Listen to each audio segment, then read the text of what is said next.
Thanks everyone for joining today. Very excited to show you something about science-based targets, especially and other interesting supply chain sustainability things. My name is Chris.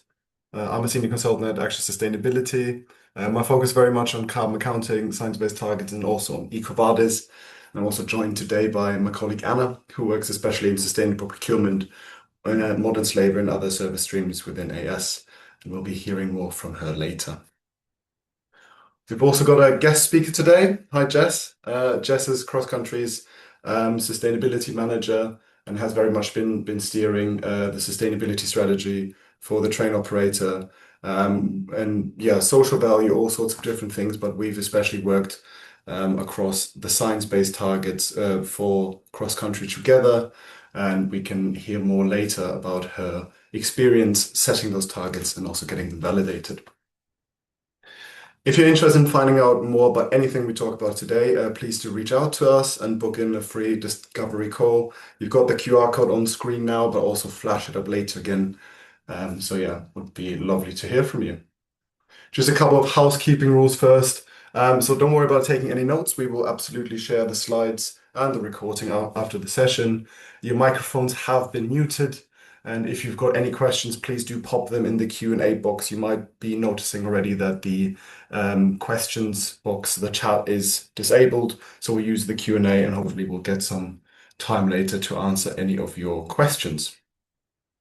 Cool, so let's get started. So what are we going to talk about today? We're first going to provide some context around science-based targets and how you can actually apply them. We're going to hear from Jess about her experience with the SBTI and science-based targets, why she went through it, what the outcomes could be, and what she thinks she can do about it, and also a bit of pains and aches that we obviously felt across the process, as it can be complicated here and there. We'll then also dive deeper quickly into some carbon reductions and how you can actually meet your targets after they have been verified. And then Anna will give us a quick overview of what could come afterwards now that we've set science-based targets. So sustainable procurement, further supply chain sustainability initiatives, and so on to round it up. Before I begin going through the science-based targets, just about us for a second. So we're Action Sustainability, we're a consultancy and have been around for more than 25 years now, supporting various organizations with their sustainability ambitions. We're the #1 recognized team behind the Supply Chain Sustainability School as well. And we provide resources and training across the various sustainability angles for various businesses and their employees. And we also have the sustainability tool, which is an online software that can help you track your sustainability impact across your organization and your supply chain. We work across various sectors, as you can see here. A couple of them are construction, infrastructure, utilities, finance, and manufacturing. So really across the board. And the services we offer are very much focused on sustainability strategy and policy, sustainable procurement, EDI, modern slavery, EcoVadis, and then, of course, carbon and climate.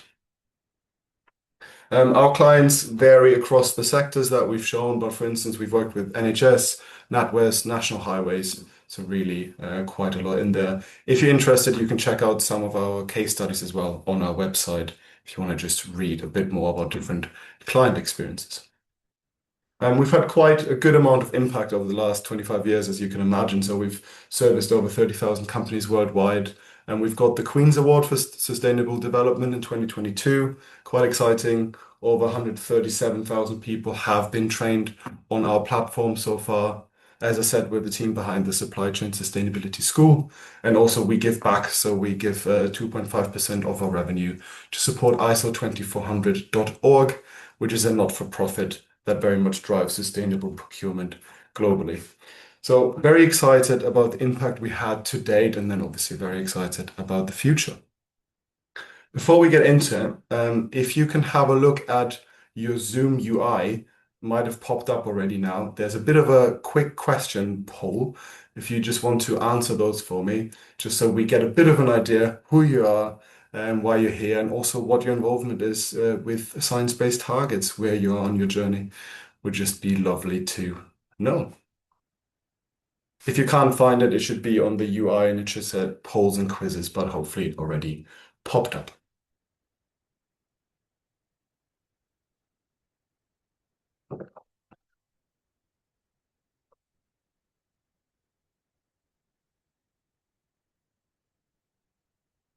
So we've got some large corporations in here, very much the majority, but also some SMEs. So it's like two-thirds and one-third.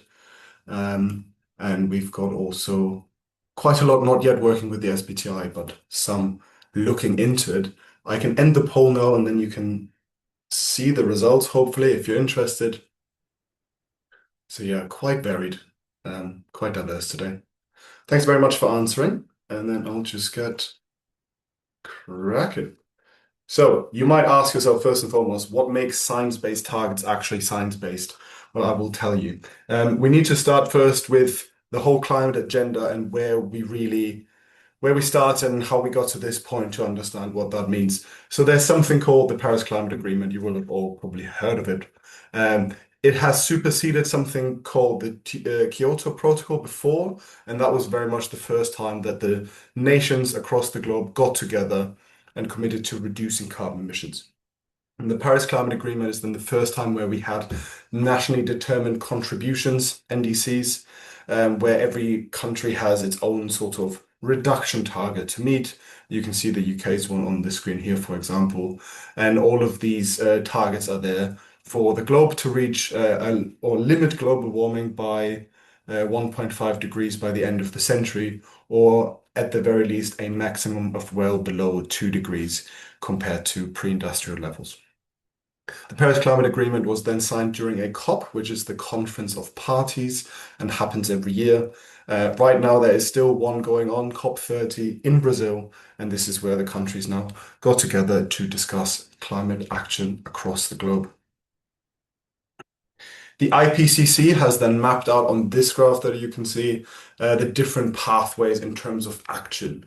So if we would carry on how we're doing right now, we would reach roughly 2.7 to 3.1 degrees of global warming, so quite much higher than what we said we had to reach. If we would meet our targets and our pledges we have set across the globe, we would go more towards 2.4 degrees. But we really need to go further than that and reach the 1.5 degree pathway, or at the very least, well below 2 degrees. So any sort of targets, corporations, other institutions, and also governments, countries that set targets, if they are in line with the 1.5 degree pathway, especially, then they can be called science-based.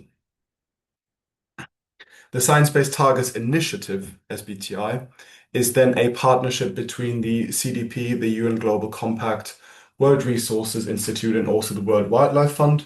And they then really wanted to answer this question, how can we make sure that climate targets are actually backed by science? So they created the framework for it, the Science Based Target Framework, and they're also at the same time the verification body that approves any sort of targets that are being submitted and makes sure that they're in line with the science. Some quick recaps, first and foremost, on the greenhouse gas protocol and how to do carbon accounting. A lot of you already know this. Forgive me if you do. But it's very important to know these basics in order to set science-based targets.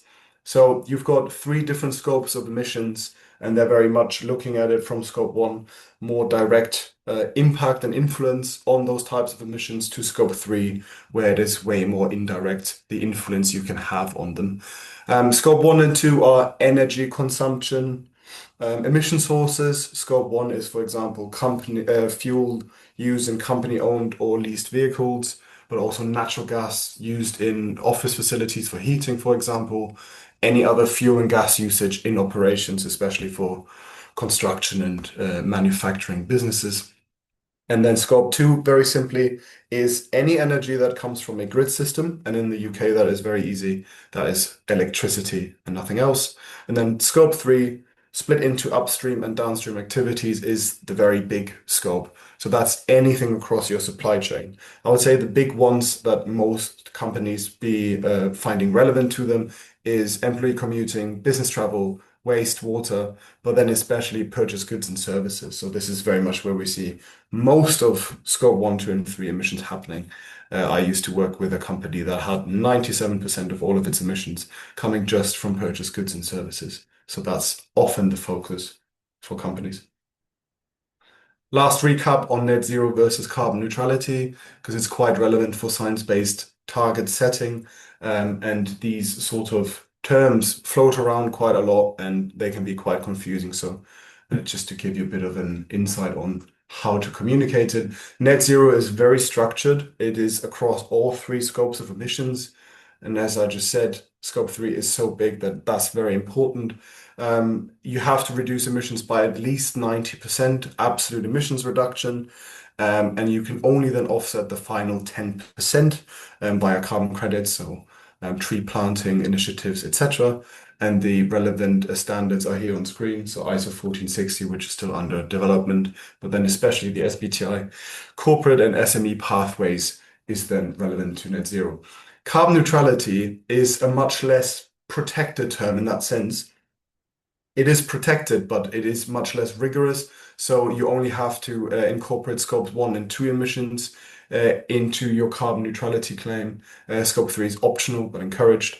There is absolutely no defined ambition for reduction, and that's a huge problem because you can simply offset your entire carbon footprint, which is a good thing. No one's saying anything against that, but obviously to really reach lasting, sustainable net zero, we need to first work on carbon reduction before we then look at any carbon removal. The ISO standard is the 1468 rule. How can you then actually apply the science-based targets? So you first of all sort of have to decide between near-term and long-term targets. Long-term targets are very much the ultimate net zero targets. So they're 90% absolute emissions reduction by latest 2050, and then only the residual emissions can be offset via credible, verified carbon removal credits. Near-term targets, on the other hand, are more intermediate steps that help you pave the way to actually get to net zero by 2050, so it doesn't hit you like a brick a couple of years before. Targets have to be met between 5 and 10 years post baseline, so you can choose. You have a bit of a range to choose your base year and your target year within that, and then you've got different target types that you can choose from. So absolute reductions is the obvious choice, the simpler choice to understand, but it can be hard at first. But obviously, you need to go towards absolute reduction anyway for your net zero targets, your 2050 targets. The absolute reduction targets for near term is roughly between 40 and 60%, and then that absolutely depends on where you're setting your baseline year and where you're setting your target year. But you've also got other options just to pave the way.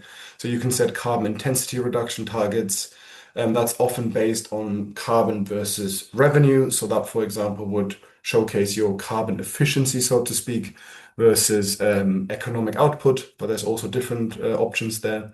Then you have renewable electricity targets for scope two only, and also an interesting one, supplier engagement targets for scope three. So here you wouldn't even have to do any actual reduction within the near-term targets. The point here is to engage your supply chain for them to also set science-based targets and thereby align your supply chain, or at least a huge proportion of your supply chain, with the science, and thereby that obviously has a positive cascading effect. Crucially, the supply chain doesn't have to get verified against the science-based targets, but it just has to align to the framework and has to have a net zero strategy. Then next, you need to choose your pathway that you're actually trying to go down for your science-based targets validation. There's quite a lot of different pathways. They're often sector specific. So we've got some for the financials, power, cement, steel, and so on, all in development, some of them as well. So please do check those out to make sure you don't fall under any specific sector ones. But I would say the two big pathways that most companies will fall under would be the corporate pathway and then the SME pathway.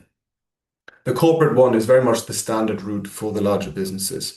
So you first of all have to submit a public commitment letter before you can then submit your actual targets for verification via the validation portal. You always need to set scope 1 and 2 near-term targets anyway, but if your scope 3 makes up more than 40% of your total emissions, and we just had a bit of a look at that, that's almost always the case, really. I haven't seen it yet that this is not the case. Then you also need to set scope 3 near-term targets. So that's then a big commitment already, and normally where the bigger chunk of work then lies. Once you're verified, corporates then need to disclose their emissions profile every single year, as well as their target progress. That's up to you. It only has to be external facing, so it could be in a sustainability report, but it could even be on a website or somewhere else. Validation costs are roughly £8,500 at the moment per target, so near-term and long-term targets, but it's a bit discounted if you do both of them all at once. And then for the SMEs, it is, as you can imagine, a quicker and a bit more simplified route. There's a couple of different eligibility criteria for that, but the big ones are you need to have less than 250 employees in total, and you have to crucially not be part of a parent company. The parent company would otherwise be the one having to set the science-based targets themselves. The SMEs can, in contrast to the corporates, straight away go to near-term science-based target submission. They don't have to do any of the public commitment letter stuff. They can just straight away log in, register, and submit their targets. They do not have to set a scope 3 near-term target. They're not mandatory, but you do then need to commit to measuring and reducing them. So there's more like a commitment to it, but you don't have to immediately have all your scope 3 data together, which can be quite time consuming and complicated. And you can wait a bit longer with that before 2050, basically. Same as with large organizations, the SMEs must then communicate their targets, disclose their emissions inventory yearly. Very much the same. Validation costs are much lower. They are £1,000 per near-term and long-term target, so that again alleviates a bit the pressure from the smaller businesses. The route for the large organizations, so the step-by-step approach is you first of all have your commitment letter. You have 2 years between your public commitment to set science-based targets until you need to submit the targets officially. So my only advice would be do that as soon as possible and not wait too long. I've seen that before, that businesses would then submit their commitment letter and then not do anything for a year. That can be slightly complicating it. You then develop your target, you submit it via the portal, you make payment, and then you're waiting for response by the SBTI's analysts that then come back with any sort of questions. It's a bit like I would say more a light touch audit. So they will look through a bit your data, how you've set your targets, and make sure that everything's in place and obviously aligned with their framework. Then once that is approved, you normally get it through via an email, or even in the validation portal, letter of approval, and then you are to communicate your new target to external and internal stakeholders, and then every single year disclose your progress. For SMEs, a bit quicker. As I said, you immediately go onto the validation portal, register, make payment, and then simply submit your targets. You then again wait for the analysts to come back, answer any of their queries, and then once it's approved, you communicate it. It's then also published on the SBTI's website, so that's where you can see sort of a bit bigger register of all of the businesses across the globe that have set various targets. And then again, you disclose your inventory and your progress annually. What are a couple of benefits of actually setting science-based targets? So first of all, it's obviously a credibility thing. So your climate commitments are independently scrutinized by sort of the biggest, most recognizable climate target setting organization out there. So that's huge. Competitive advantage. Larger organizations often have their own SBTs. Your supply chain, your clients might have SBTs. So they then require their supply chain to lower emissions, and thereby you're just enhancing your attractiveness, basically. If you have science-based target yourself, it's just then quite a reliable business partner for your clients and your customers. Public bid tenders, especially in the UK when it comes to construction, often also include climate requirements. So very, very helpful to have an overarching structure to all of this. Recruitment and retention, I think we all know this, younger generations are quite keen on their businesses doing well when it comes to sustainability, and thereby having carbon targets can only help in recruiting and retaining staff. Future-proofing, regulatory compliance. Could have picked anything from here, but there's just a couple of ideas. So obviously the UK has procurement policy notes, PPN 0621, that's called 006 now, and also 0124, where you have to have carbon reduction strategies. There's various criteria points in PQQs like CHAS and Achilles, but then even with private equity firms, they have ESG rating criteria for pre-investment due diligence processes. So if your ownership changes every couple of years, all of these data points for various different regulations and reporting frameworks is just very helpful to have. And having actual science-based targets set up is just going to underpin your commitment there and make it quite high quality, I'd say. Then also lenders, banks, and insurers often now use SBTI validation as a benchmark to assess your carbon management processes. And again, that's the highest standard, and thereby a validated target especially can then improve access to capital and lower your costs because you're seen often as less of a risk factor. Lastly, from me for now, just in terms of data quality and coverage. So the big question can then be, before I set my actual targets, how can I best prepare my inventory? So in terms of data quality, you've got sort of three different levels. You're often starting off on a spend-based methodology, especially when you're looking at scope 3 and purchase goods and services, because those are often procurement exports. You might receive spend data, and you might then use the respective emission factors. Those are normally national emission factors from DEFRA that are then emissions per pound spent. That's absolutely fine to do and absolutely fine to start off with. Much easier to do, but obviously there's way more estimation there because it brings it to a spend basis. Then next up, you can go to an activity-based methodology where you get volume, weight, liters, kilowatt hours, miles data, and so on. So actual activity data, and you use the respective national emission factors for that. That's already way more specific to your actual consumption, your actual activities, and thereby much better. But it isn't as detailed yet because we're still using average national factors. And then to get to the really detailed point, you then want to have supplier-specific data points and emission factors. So that would be requesting EPDs, life cycle assessments for your procurement items, or for example, supply-specific electricity factors from your energy provider, especially if you've got a bigger renewable energy mix there that can obviously massively then drive down your GHG inventory. And just in terms of data coverage, the SBTI, especially for the near-term scope 3 targets, allows for quite a lot of exclusion and leeway, but it is worth aiming as much as possible for high data coverage and quality right from the start. It's totally up to you, of course, and as I said, it is absolutely worth starting the process and starting with spend-based data. That is often the only thing we have at first. But things like methodology changes, mergers, acquisitions, divestments, all of these events can trigger a re-baseline event.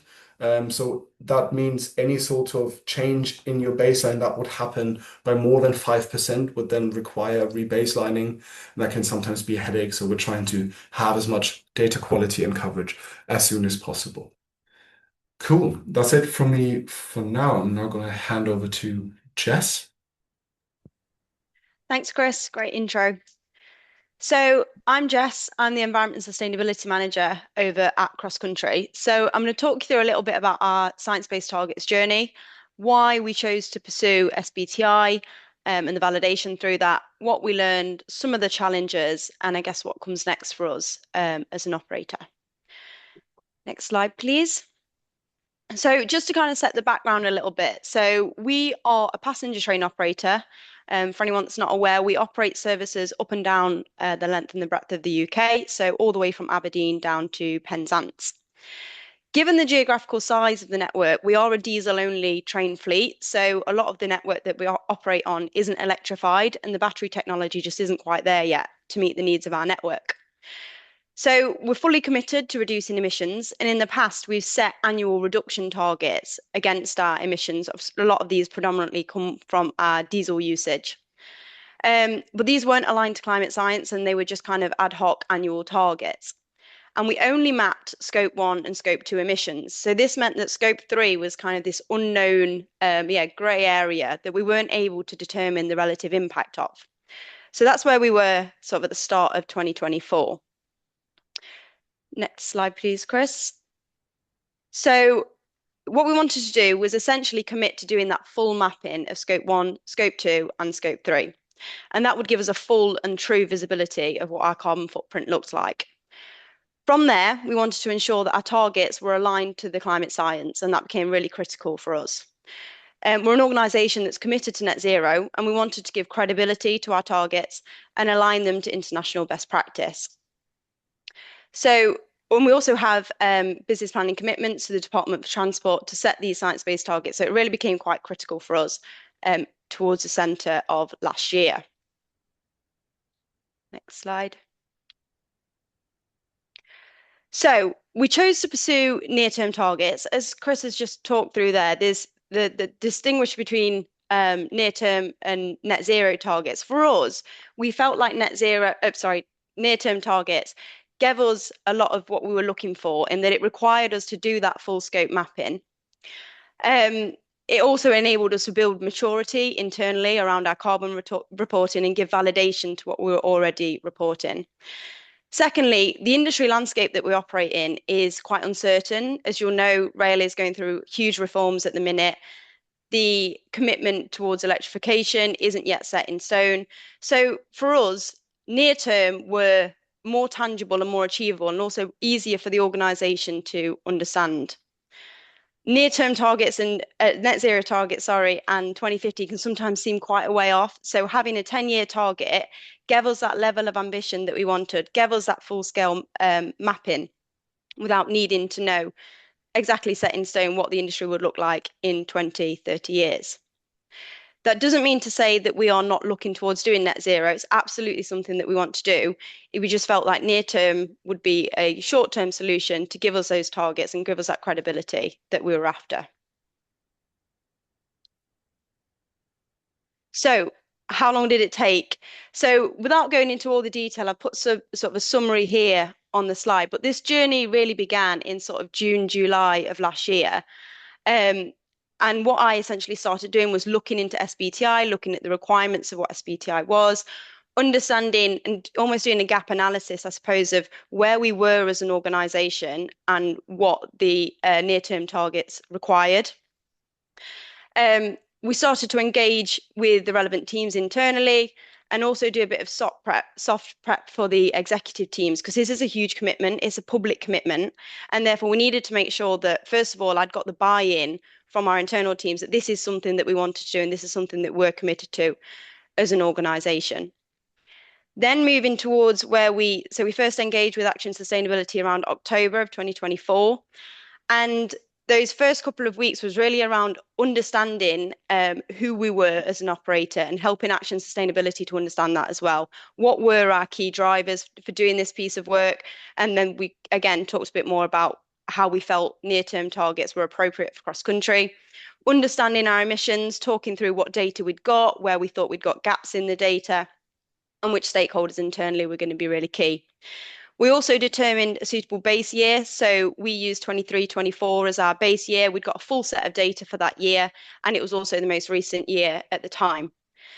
We then built a bit of a checklist for data collection, started to have some of those conversations internally. So the first part of this year, January to Feb, was a real sort of heavy data collection time. So we collected all the data that we had and provided that in the raw format to Action Sustainability.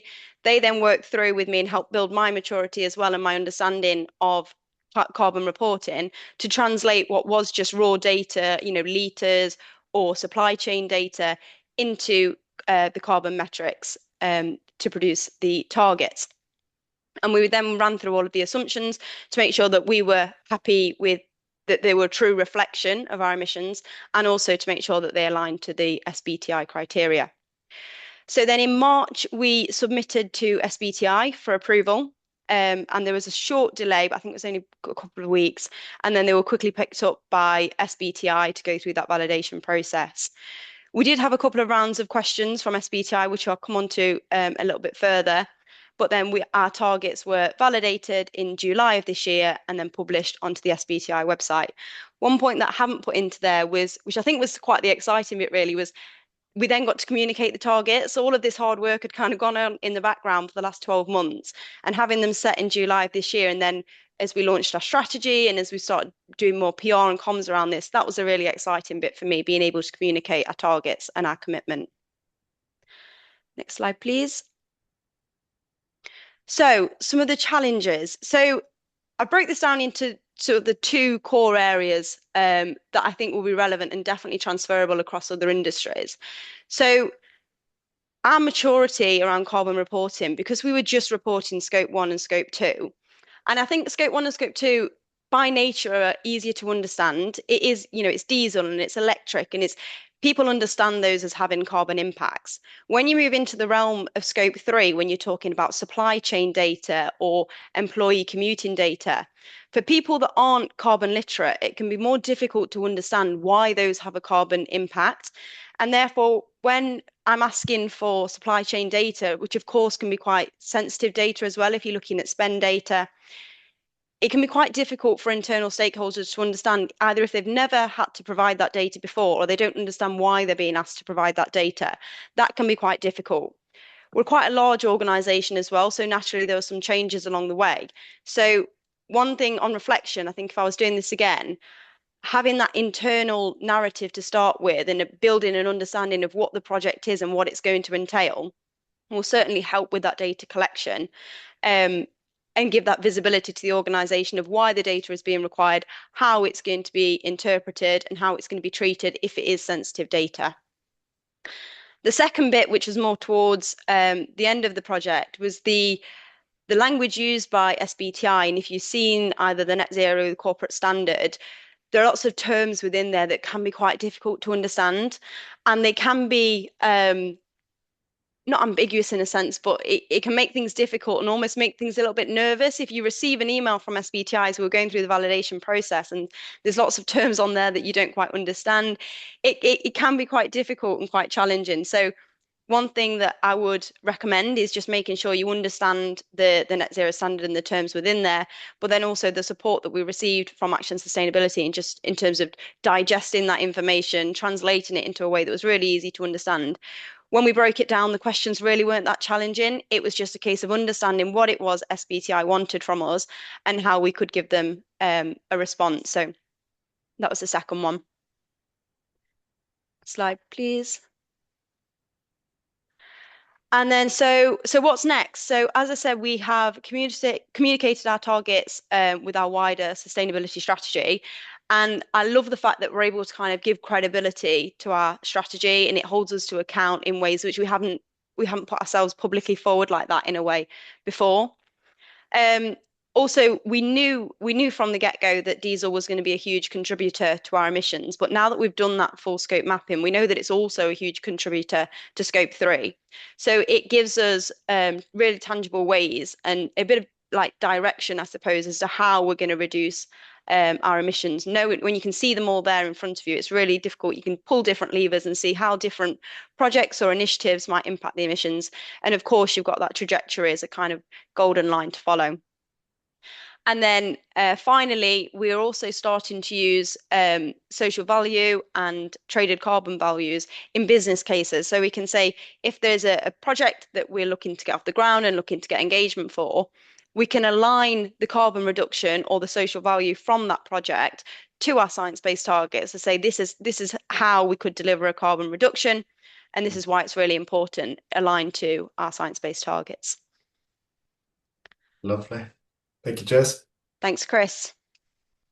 Cool. And just adding on to what Jess said a bit at the end, just in terms of what can you actually do when you have your science-based targets set and maybe even validated by the SBTI, how can you then actually meet your targets? I just wrote a couple of ideas down really, and I split them into scope one and two buckets and scope three. So this obviously depends on especially your sector, your specific business, even your geography. So just a couple of ideas. Scope one and two, plant fleet, company car electrification is obviously very much a big one that can massively help reduce the emissions from Scope 1 and 2. Alternative fuel usages, so HVO, hydrotreated vegetable oil, but even hydrogen as a up and coming sort of fuel source. Office heating electrification, quite a standard one at this point, but massively helpful to reduce Scope 1 emissions. On-site renewable energy generation, so for example, solar panels on office roofs or elsewhere. And this is a beautiful example as well, where you can meet your targets and at the same time reduce cost over time. And then also REGO certified electricity consumption is absolutely possible. What that means is you purchase REGO certificates. They're not the same as carbon offsets, so they're an actual direct carbon reduction that you can claim that helps you reduce your emissions and be in line with your SBTs. And what that is you basically give additional investments or a premium to those renewable energy generators. They have to use that money as well to generate more renewable energy. So that's obviously a positive cascading effect for the sector. But for you, it crucially means that you can claim renewable energy towards your Scope 2 emissions. And you can basically, effectively, if you purchase 100% worth of your electricity consumption via REGO certificates, you can then set your Scope 2 emissions to zero. And then obviously your Scope 1 and 2 targets are very quickly met. Scope 3, there's various supply engagement bits. So you can have supply engagement programs on the data side first. So this is, as we said before a bit, you can collect EPDs from them or any sort of self-created carbon data that they might have. But you can also do a formal supply activity data collection program, sort of, and then capture fractional footprints from them based on your procurement. But then especially when we're looking at reduction opportunities with your supply chain, I mean, the obvious one is first check if they have science-based targets set already, if they have those carbon reduction plans. You can even set minimum standards for various material choices. Again, depends a bit on your sector. And you can then also work with your suppliers to promote more low carbon products and service choices that you can then take from them, which is a benefit for both sides, really. Waste strategy wise, obviously anything on efficiency, so creating lower waste outputs is very helpful, not just for waste targets, but also for carbon emission targets. Anything where you can have higher recycling possibilities, so changing your operations, changing your material choice, and so on. And then, obviously, depending again on sector and especially size, you can even then partner with recycling facilities and work on that. Business travel, commuting wise, very common options here is switching to green travel options and also then promoting EV salary sacrifice schemes for your employees. Cool. That's me. I'll hand over to Anna now. Thanks, Chris, and thanks, Jessica. Both of what you've said is a nice segue, I think, into what I'm covering next. So just a brief introduction on myself, as Chris mentioned at the start. I'm Anna. I'm a lead consultant at Action Sustainability. And my sustainable procurement journey started very much working in-house as a sustainable procurement manager for a construction products company. So I've got that in-house experience. And then for the last 7 years, I've been working as a consultant across the UK and Australia in sustainable procurement, modern slavery and human rights. And also I want to give a bit of an apology to my brain today. And so for the last few days, I've been at the UN Business and Human Rights Forum in Geneva, which has been amazing, but lots of information it's buzzing around in my brain. But what it was probably a nice segue again into this context today. So keep posted on our website because I will be posting some blogs with some key insights from the forum. But obviously the UN forum was closely in time with COP. So most panels on the forum there were discussing around the linkage of climate and human rights, which leads very nicely into sustainable procurement, which isn't just about the environmental side, but it's also about the people side as well of your supply chain. So mentioned before, if you want to reduce your carbon emissions, your supply chain really is crucial in getting that done. Making more sustainable purchasing choices can help to do this. But by doing sustainable procurement, you can also better receive carbon data and make more meaningful decisions and reporting. And in addition to this, if you're starting to engage your supply chain on carbon, it's a great opportunity to then look at other areas of sustainability. Chris, can we have the next slide, please? So what is sustainable procurement? So the definition on the screen here is according to an ISO standard, so ISO 2400, which is the international guidance standard on sustainable procurement. And the main objective of sustainable procurement is to only purchase goods that are really needed, and by buying items or services whose production, use, disposal have a negative outcome on the environment, economy, and society. So the important thing to note with sustainable procurement is about balancing those needs of sustainable development when making purchasing decisions. So a bit on the standard. So ISO 2400 is a guidance standard. So that means you can't be certified to it. It's supposed to be used as a guidance for best practice. And many organisations use it as a framework to work to, and they undergo maturity assessments against the standard criteria, which is something that we do at Action Sustainability for lots of different clients. What the standard does is provides an understanding of what sustainable procurement is. So the standard states that it is a fundamental requirement to address environmental, social, and economic impacts of goods and services. In addition, that should be considered throughout the whole life of the goods and service. So it's not just when you're buying it, it's thinking about how it was manufactured, how it was made, where's it come from, and then also how you then dispose of it. The standard goes into how you can implement sustainable procurement practically. And the emphasis within sustainable procurement over the last sort of decade has moved away from just addressing risks, but to how we can leave positive impact. So this is very much where we're getting into that opportunity space rather than just risk management.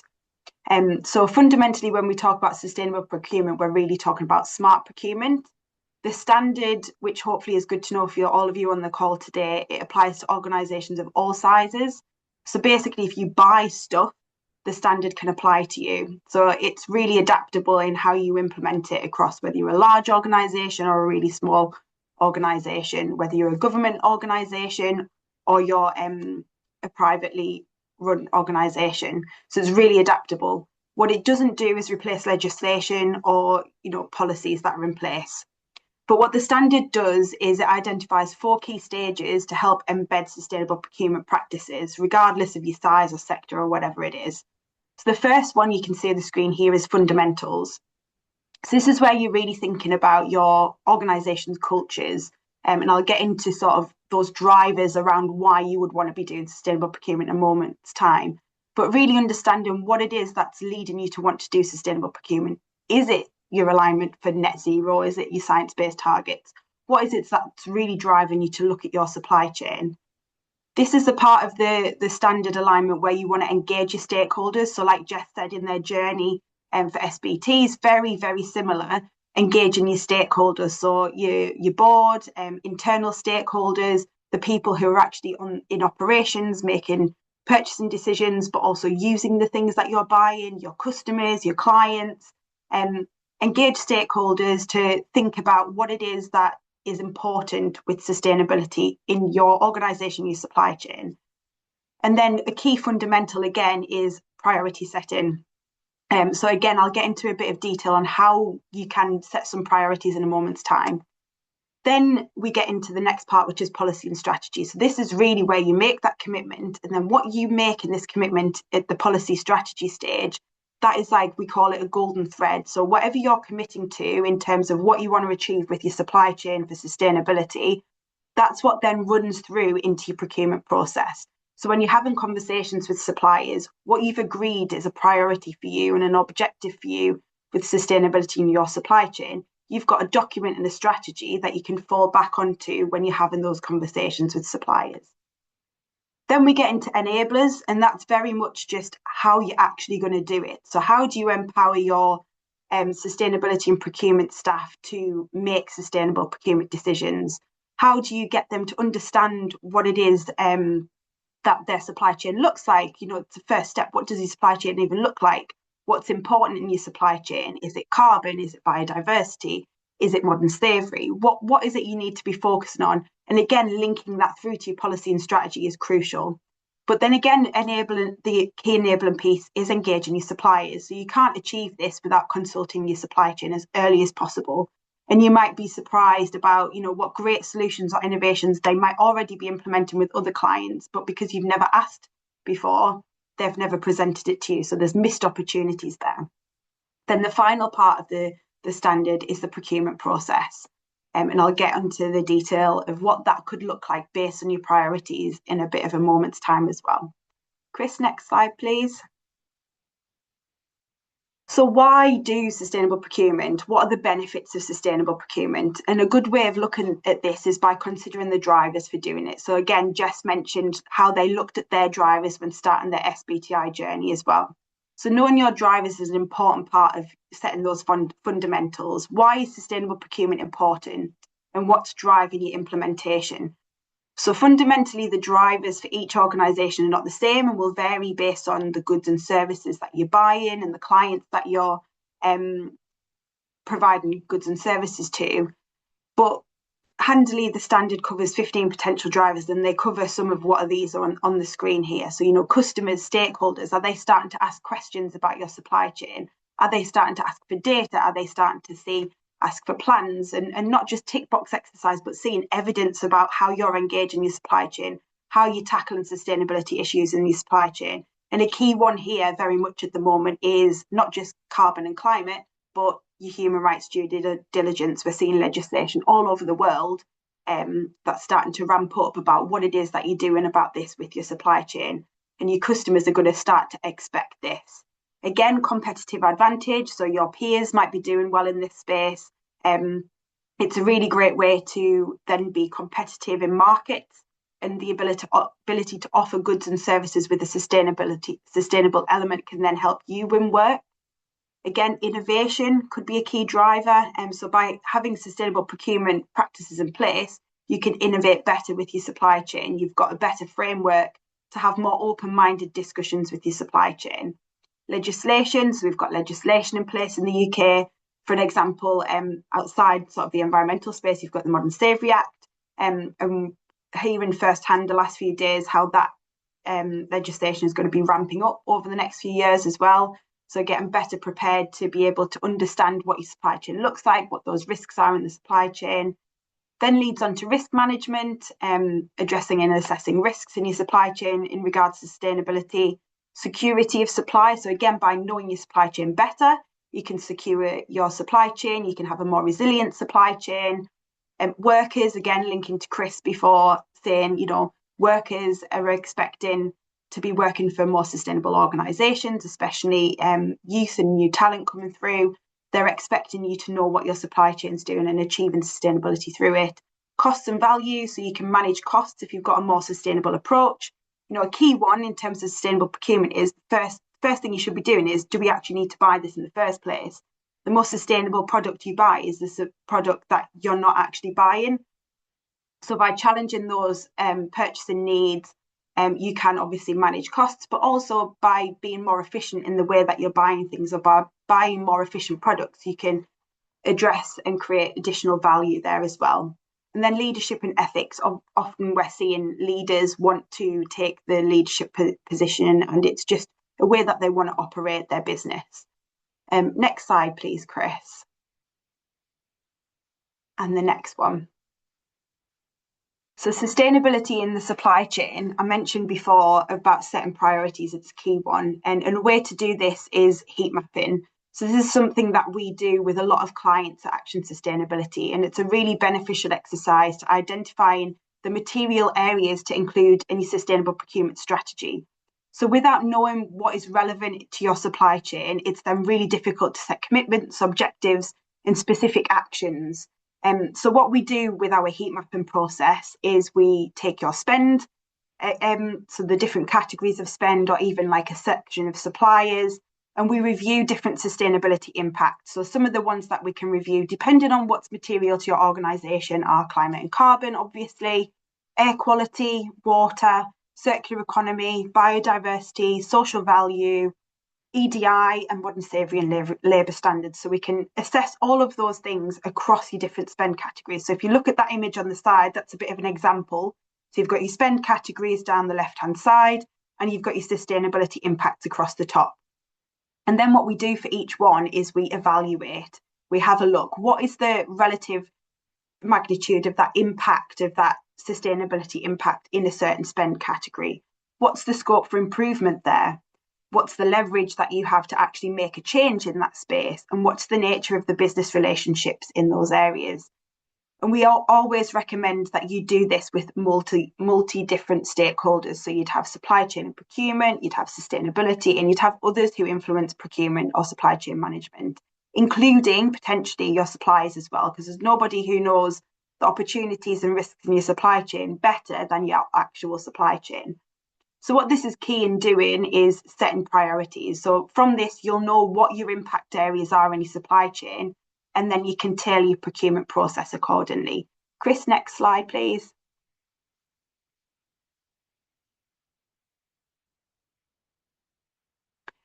So what we need to do then, once you know where your priority areas are, is we always recommend to take a risk or opportunity-based approach. So what does that look like? So as a starter, no matter what risk is identified, I've mentioned before, consider the need. Do you actually need to buy something in the first place? But when it comes to that risk-based approach across your procurement process, think about things like, for your low-risk suppliers, you would then take a lighter touch. You don't want to spend much effort and resource on your lower risk or opportunity suppliers. So through that plan, source, manage of procurement process, that's where you just use your standard terms and conditions, your standard PQQ questions. Basically, you're just putting sustainability agenda on their radar without investing too much resource. For your medium risk suppliers, this is where you would start to create awareness in the supply chain, build category strategies, look deeper at risks, understand what is going on in the marketplace. So can you buy things differently? What innovation is taking place there? Then build that into your source and requirements. So start by using tender questions, standards or specifications, like Chris mentioned, asking for EPDs, asking for evidence of transition plans. And then when you come into awarding suppliers, award them based on achieving your requirements. So weight sustainability in your selection criteria. And a key one here is, if a supplier does not provide good suggestions, provide feedback as to why they were not selected because of sustainability. And once you've agreed with the supplier, make sure it's in the contract. Make sure you monitor and measure what it is that you've asked them to actually provide evidence for in that sourcing stage. Then when it gets to your high risk suppliers, that's where you would then go above and beyond. So you're setting your priorities based on how you're going to focus your time and effort, invest your time and your effort. So for your high risk suppliers throughout the procurement process, that's where you'd look at collaboration, really working in depth with suppliers on key areas that you've identified in your heat mapping. Consider supply chain mapping. So you might have, a relationship with your tier one, but you want to know further what's going on in their supply chain. And that's where you would spend more effort mapping that supply chain. You would consider maybe audits to do. So that's very much where you've got a tailored approach with those suppliers for your high risk suppliers. And all of this can then be used, linking into how you're going to achieve reducing your scope 3 emissions. But great opportunity when you're looking at your scope 3 emissions and you're engaging your supply chain is to, again, consider some of your other sustainability impacts. So that's sort of my 2 cents on sustainable procurement. I'll hand back to Chris now. Thank you, Anna. Very exciting. Thanks very much. Cool. That's mainly it from us, guys. Just to very much recap and also show you obviously how we can help further with this on a carbon and climate basis. I mean, we can obviously help you create your carbon baseline and align it with the greenhouse gas protocol from a carbon accounting perspective, but then also with the science-based targets framework. We can help collect data from your supply chain to create supplier-specific emission factors that then actually help you reach your targets and show you the actual reduction initiatives you've implemented in your data so that you can achieve those SBTs, any sort of compliance and regulation support, as we said before, SECR and PPNs as 2 examples. Then we obviously help you every step of the way when it comes to the science-based targets verification. So from commitment letters to baseline developments up until validation stages, and then obviously any sort of queries that come in through the SBTIs. Analysts, we help you across this review process and engage with them and make sure everything's aligned with the SBTs framework. And then on a wider supply chain sustainability piece, we can very much do the maturity assessments against various standards, so the ISO 20400 that Anna mentioned and BS 25700, document reviews, workshops and interviews, and then obviously on basis of that, recommendations and implementation plans to then step up your game and improve your maturity level.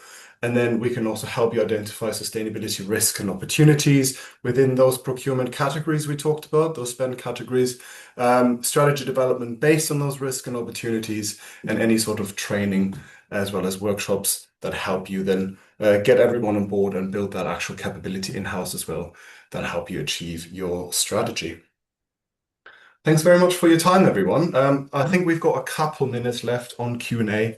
We'll be a bit quick on it, but please do, if you want to chat about any of the things we mentioned today more with us, please do reach out. You've got the QR code for the discovery calls on here, but obviously you know where to find us. So I'm going to have a very quick look over the questions. On my part, I'm going to consolidate them together because there's some similar ones in there. Let me first address the Rego questions. There was a couple of them in the Q&A. One question is, Regos are often sold separately to the renewable electricity that's generated. That can make them unreliable as you can purchase and consume the dirty electricity, but greenwash it via Regos. How do you avoid that? That's a very good point and can be seen as controversial. So the Regos are a market-based tool that not directly link you to the actual electricity you consumed. You could have consumed general electricity from the grid, but you can claim renewable energy via those certificates. They're obviously a very helpful tool because they enable renewable energy generators to further build up their capacity, and that's how they do it. But it's absolutely true. You don't directly consume less dirty electricity. It's a market-based tool. Someone else then asked the difference between Regos and PPAs. So a PPA is then a power purchase agreement, and that's then very much directly linking yourself to a supplier on their specific energy mix, and it's normally a more long-term contract, and that's then obviously way more directly linking. And then I'll take one more, which is on SBTI versus EcoVadis, and someone asks, how does the SBTI help with EcoVadis ratings? And that's a very cool question because in the EcoVadis questionnaire, you've got the environmental theme, and then you've got various questions, as you can imagine, on scopes 1, 2, and 3, on your emissions and so on, but then also on sustainability endorsements, as well as on your actual carbon reduction strategy. So that then helps to say, okay, we are SBTI verified, and thereby that helps you score those points. I think we have one quick question for Anna. I can just put you on the spot. Yeah, I think I answered that, but I can talk through it as well. So we have seen lots of different ranges from the weighting of sustainability in tender packages, using balanced scorecards ranging from 10% to 40%, and very much it depends on the type of contract that you're going out for, the commitments that you've made in your sustainability strategy or sustainable procurement strategy, or what the marketplace looks like. Is there actually innovation or sustainability capability in that marketplace to achieve something in that contract? So yeah, it very much depends on that, but ranging from 10% to 40%, I would say, is the most common. Perfect. Jess also had a lot of questions, but I see you've answered them already as well. I don't know if you wanted to chat any of them through. Yeah, I think I've answered most of them. If there's any I've missed, then please do reach out. Happy for anyone to reach out directly on LinkedIn if that is useful. A lot of them around the way that we kind of record social value and social impact. So we use a rail specific tool, which is the RSVT. And our social impact report is on our website, so you can see a bit more about how we kind of use social value as a measure of our sustainability strategy, which of course, encompasses all of those emissions reductions as well. Lovely. Thank you, Jess. Thank you, Anna. Thanks everyone for joining. I think we'll bring it to a close now. Reach out to us if you want to chat about any of these things more, and any of the questions we couldn't answer today, we can reach out to you afterwards via email as well. Thanks very much, everyone. Thanks, guys. everyone. Bye.